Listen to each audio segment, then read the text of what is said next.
सौम्या, खाना देखकर तो लग रहा है कि खाने को किसी ने हाथ तक नहीं लगाया।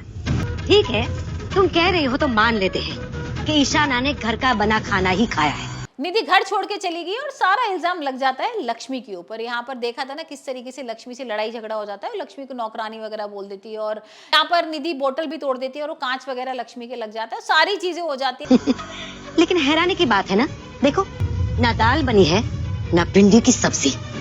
हमने तुमसे झूठ बोला था लड़की।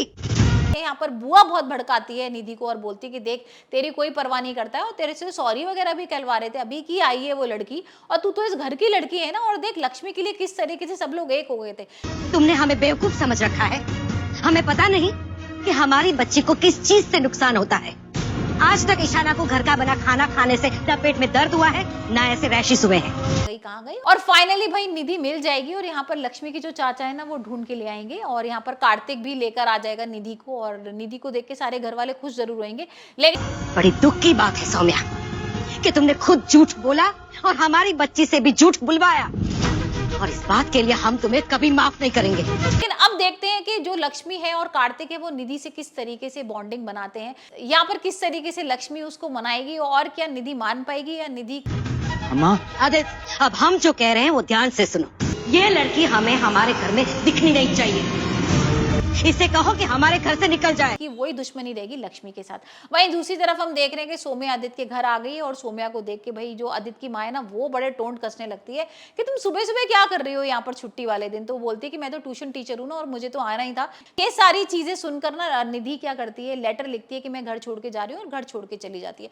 अब गुस्से से वो चली तो गई है लेकिन लक्ष्मी और सारे घर वाले भाई ढूंढ रहे हैं कि कहाँ। यहाँ पर आदित्य भी बहुत परेशान हो रहा था क्योंकि भाई सौम्या तो हार गई थी ना फूड वाले कॉम्पिटिशन में। यहाँ पर जो मंगल थी उसने किसी और को जिता दिया था तो वो थोड़े गुस्से में थी, लेकिन आ जाती है और यहाँ पर ना आके वो पढ़ाना शुरू कर देती है। और इतने में ना जो मंगल है वो कॉफी वगैरह बना के लाती है। लेकिन यहाँ पर जैसी आके देखती है ना तो सौम्या ना आदित्य से बात कर रही होती है और उससे बोलती है आई लव यू आदित्य। और ये सुन लेती है मंगल और पूछती है कि आप अभी आदित्य जी से बात कर रही थी क्या, उनको आई लव यू बोल रही थी। तो यहाँ पर पहले तो सौम्या चुप हो जाती है, उसके होश उड़ जाते हैं, उसको समझ में नहीं आता कि अगर मैं पकड़ी गई तो क्या होगा।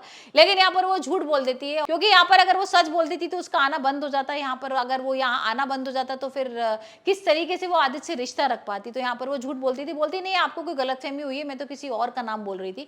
लेकिन यहाँ पर जो मंगल है ना उसको तो भाई शक हो गया है। देखा था ना किस तरीके से मंदिर में जो पंडित जी थे उन्होंने बोल दिया था कि भाई तेरा सुहाग पर बहुत बड़ा खतरा आने वाला है, तू अपने सुहाग को बचा के रहना और कोई है जो तेरे सुहाग को छीनना चाहता है। तो हो सकता है मंगल के दिमाग में ये चीज आ गई हो कि भाई सौम्या ही है जो मेरे सुहाग को छीनने वाली है। तो देखते हैं यहाँ पर किस तरीके से आदित्य को बचाती है सौम्या से।